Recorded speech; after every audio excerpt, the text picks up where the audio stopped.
Okay, good morning, everyone.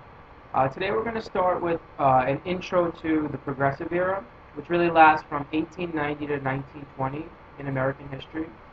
And really, when you look at the roots of the Progressive Era, it's going to come from the Industrial Revolution. So if we're going to understand the Progressive Era, we have to kind of understand the era that we just went through in our class. So really, in a lot of ways, the Industrial Revolution transforms American society, politically, economically, and definitely socially. And so the Progressive Era is going to try and address some of the problems that the Industrial Revolution created in the United States. So we're just going to kind of briefly go through some of the major problems that was created by the Industrial Revolution. So first big one that we're going to kind of see is urban slums developing in American cities. So as a result of the Industrial Revolution, you see a lot of urbanization taking place. And the picture that you're looking at right here is Little Italy in New York City. And you can kind of see all of some of the problems that are developing, the congestion, overcrowding, the tenement living conditions. So that's one of the major effects of the Industrial Revolution. You have a lot of new immigrants flooding into the United States from Southern Europe and Eastern Europe, and the cities can't deal with this influx. So like, for example, by early 1900s, New York City, 70% of new people living in New York City were foreign born.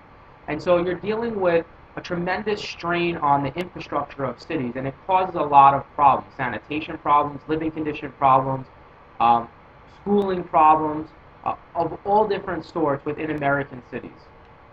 Next big issue that they're dealing with are not just sweatshops, because we learned that sweatshops are different from regular factories, but working conditions in general.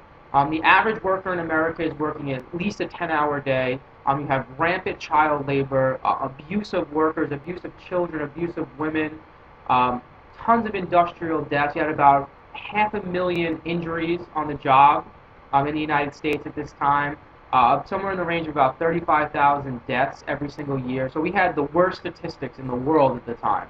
So as far as this is concerned, we're kind of equivalent to some third world nations now who are dealing with terrible industrial conditions. Next big thing that we're really dealing with on a huge scale is corporate abuse. So people like your J.P. Morgans, Andrew Carnegies, your Rockefellers, things that we've been talking about a lot in class, abusing their power, creating trust, creating monopolies, taking advantage of the situation. And what this is doing is creating a huge gap between rich and poor people. It's also hurting competition, hurting pure capitalism in certain people's eyes. And so this is something that other people often identify as a major problem of the era. The last big one is going to be social injustices. So there are people who are going to take up the cause of women's rights in a huge way. And by the end of the Progressive Era, women are going to be able to get the right to vote nationally. It happens state by state first, but then an amendment is passed to get women the right to vote. Other big issues, you have racism being attacked. So you have the NAACP is going to be formed in this era by Du Bois. People are going to try and combat racism on a smaller scale. Beyond that, ethnic tensions that are taking place in American cities. You have nativism is rampant in certain parts of America. People kind of just taking up different social causes. And so a lot of this is politically minded. It's founded in social issues, but they're going to try and use the political arena to fix their problems. So kind of the solution to this is this whole movement known as the progressive movement. And the people who are a part of it are known as the progressives. Now, what you want to understand about these guys, these are reformers. They're trying to reform the problems of industrial America. Some of them, latch on to women's rights. Some of them latch on to, the urbanization and the urban slums. So it's kind of a very diverse movement, but they're all kind of trying to fix the problems in American society. Now, we've seen this once before in our class when we talked about the antebellum reform movement. Now, there's a key difference between the antebellum reform movements and the progressive reformers. A few key differences. One, the antebellum reformers, most of their inspiration is coming from the Second Great Awakening, from a religious movement in the United States. The progressives, you do have some religious elements in the progressives, but a lot of it is not coming from a religious background. And some of the people who are progressives are adamantly anti-religious. And so that's a key difference between the two groups. The other key difference, the reformers in the antebellum period are not looking to government to solve the problems of society. What they're looking to do is to try and fix them on their own, create organizations to go out and kind of really take it on an individual basis or as a group and try and fix the society themselves. The progressives, on the other hand, are going to start to try and influence government. They're going to try and get government to pass laws to fix the societal ills. So you're going to see them lobby and try and get on the national stage and try and get amendments passed, try and fix their municipal governments and their city governments to pass laws to protect different groups of people. They also do kind of what some of the reformers do in the antebellum period, but by and large, they are looking to government to try and influence and fix some of these potential problems. So what we're going to do now is I'm going to take you through some of the different groups, and we're going to talk about what they believe in, what issues they're concerned with, and a little bit of comparison between the different groups. So the first one that we've already talked about in our class are labor unions, are forming in the late 1800s, early 1900s. And in the early 1900s is really when labor unions kind of pick up their steam. So you have a labor union known as the AFL, the American Federation of Labor. You have another labor union, the CIO, and they're going to kind of like merge together kind of in like the mid-1920s, around that era. And so what you're looking at here is Samuel Gompers, the founder of the AFL.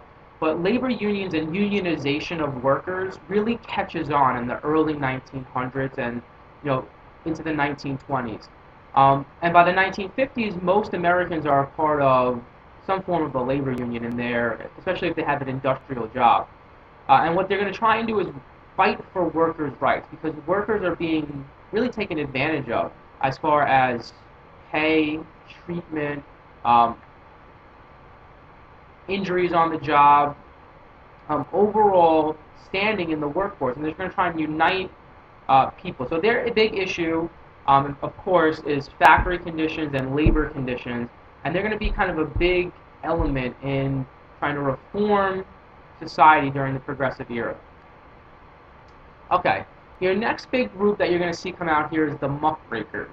So this is the one that traditionally, like probably in your 8th grade American history class, got all of the publicity about the groups that are trying to reform American society. Now they're there, of course, they're an important group, but they're not the only group.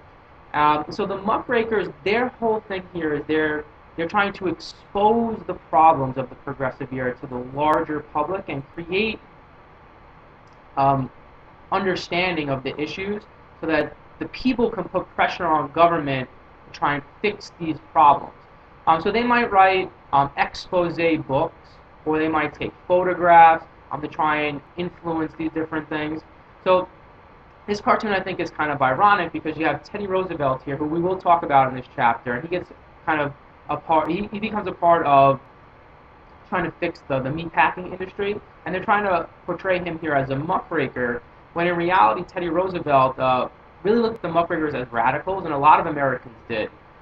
So some people who are muckrakers in the era would be somebody like Upton Sinclair, who writes the book The Jungle, that inspires different Americans to try and fix the meatpacking industry. Some other famous ones we've talked about already in our class, Lewis Hines and Jacob Riis. So Lewis Hines primarily does photographs, but Jacob Riis, he also writes books, How the Other Half Lives, and takes photographs. So this one that you're looking at here is of New York City, some kids playing stickball, in their back alley in New York City. And so the muckrakers are trying to expose industrial problems and get American people interested in it and get them to try and want to fix these problems. Now, a lot of muckrakers are going to be either are socialists, or they're going to be painted as radicals and socialists by people who don't agree with them. So you do have a small socialist movement going on in the United States, and some of the muckrakers actually are socialists. And so what the socialists, and why it gains at least a little bit of interest in America at the time, is because they're calling for a more radical distribution of wealth type situation. And so the inequalities are really growing in the early 1900s. And so some people like Eugene Debs, for example, who becomes the leader of the socialist movement, are calling for kind of the complete overhaul of the American system, so to change capitalism, and it's really exploiting the working class, like that things that the philosophers of communism and socialism, like Karl Marx, would have advocated. So they do gain some popularity, mostly among urban factory workers is really where they're going to get their base, but they never really grow to a huge movement.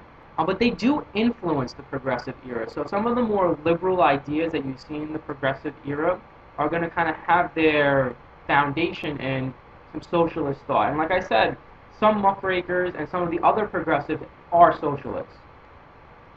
All right, another group that's getting involved here in trying to reform society is going to be the social gospel movement. Now, these guys are the most similar to the antebellum reformers. So they're getting their inspiration from religion.